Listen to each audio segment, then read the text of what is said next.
Hey everyone, I just purchased the Roomba 985 from iRobot. It's at Costco right now on for $6.99, and we're going to do an unboxing special. So as you can see, we have this beautiful piece of machinery right here. Very simplistic design, similar to any of the iRobots you normally have. As you can see, it still has the standard spinning brush that most Roombas are known to have. It has upgraded rollers that are now rubber instead of the bristle bears, and it looks like it has some nice sensory lock tabs. It still comes with a standard base that you normally see, and let's take a look at the accessory pack.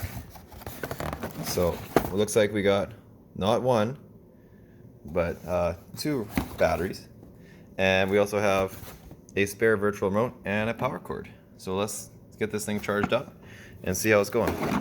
So it looks like a standard plug and play. So I'm gonna set this wonderful thing up and check her out. Thank you.